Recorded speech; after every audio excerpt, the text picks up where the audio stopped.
আসসালামু আলাইকুম। আমরা ব্লগ এন্ড কুকিং চ্যানেল থেকে আমি জান্নাতুল চলে আসলাম নতুন আরও একটি রেসিপি শেয়ার করার জন্য। আজকে আমি তৈরি করে দেখাবো আদা পাকা কাঁচা আমের আচার। এই আচারটা খেতে এতটাই সুস্বাদু যে একবার খাওয়ার পরও বারবার খেতে ইচ্ছে করবে।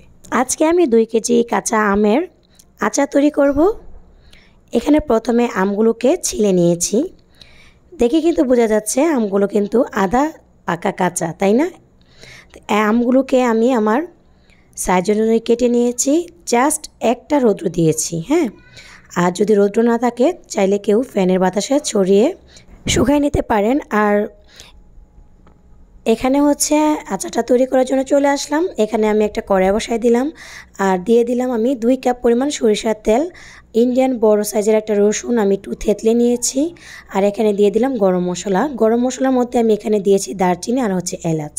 আর এখন দিয়ে দিলাম কালো সরিষা, হ্যাঁ। সরিষাটা হচ্ছে আমি ব্লেন্ডার করে নিয়েছি।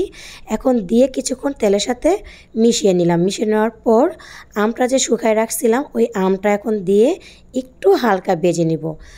আর সব সময় কিন্তু অনবরত নাড়াচাড়া দিয়ে যেতে হবে, তা না হলে কিন্তু সরিষাটা পুড়ে গেলে আচারটা তিতা লাগবে। এই পর্যায়ে দিয়ে দিলাম এখানে মরিচটা যার যার পরিমাণ মতো দিবেন, আর লবণটাও পরিমাণ মতো, আর খুবই সামান্য পরিমাণ হলুদ দিলাম। দেখে কিন্তু বুঝতে পেরেছেন হাফ টেবিল চামচের মতো হবে হলুদ। আর আমাদের বাঙালির তো একটা আছেই বাটি ধোয়া পানি বা ব্লেন্ডার ধোয়া পানি। এখানে আমি সেই পানিটা ইউজ করেছি। সরিষা যে ব্লেন্ডার করেছিলাম ওখানে যে পানিটা ছিল, আর কিন্তু এখানে কোনো রকমের পানি দিব না, ওই পানিটা দিয়ে দিলাম। আর এখানে দিয়ে দিলাম আমি চিনিটা আপনাদের স্বাদ অনুযায়ী দিবেন। আমি এখানে 2 কাপ চিনি দিয়েছি।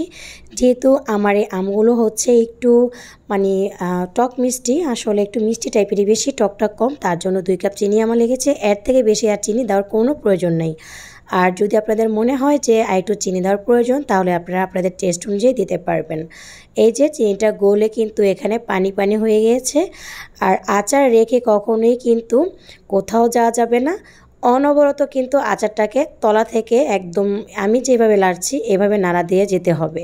তা না হলে যদি নিচে একবার পুড়ে যায় আচারের যে স্বাদটা আর যে গ্রানটা এটা কিন্তু একদমই নষ্ট হয়ে যাবে।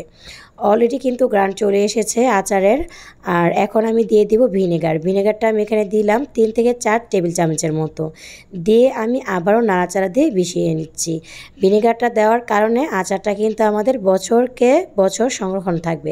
যদিও আরেক বছর আচারটা থাকবে না, তবে অনেকের কিন্তু থাকে, সেই কারণে বললাম। আমার আচারটা কিন্তু নিমিষেই ফুরিয়ে যাবে। তো যাই হোক, আচারটা কিন্তু এই পর্যায়ে চলে এসেছে। দেখতে কিন্তু মাশাআল্লাহ আলহামদুলিল্লাহ অনেকটাই লোভনীয় লাগছে। আর এখন আমি আস্তে আস্তে আচারটাকে আবারও জাল করে আরেকটু টানিয়ে নিব, মানে ঝোলটাকে আরেকটু শুকিয়ে নিব। এই তো ঝোলটাকে শুকিয়ে এই পর্যায়ে যখন চলে এসেছে, এখন আমরা এখানে আমি দিয়ে দিব 5 ফোড়ন। আর যদি আপনারা মনে করেন যে এখানে একটু ঝালের প্রয়োজন সেক্ষেত্রে কিন্তু চিলি ফ্লেক্সটাও দিতে পারেন। তবে আমি এখানে আর কোনো প্রকার মানে মরিচ দিব না, যেহেতু আমার বাচ্চারা খাবে আর এই আচারটা আমার ছেলের অনেক বেশি পছন্দ, তো তার জন্য দিব না। আর এখানে আমি 5 ফোড়নটা দিয়ে নেড়ে চেড়ে তারপর হচ্ছে নামিয়ে নিব।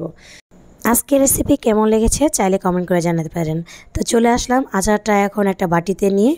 তো দেখে কেই মনে হচ্ছে আপনাদের অবশ্যই কমেন্ট করে জানাবেন। আজকের মতো এখানেই বিদায় নিয়ে নিলাম।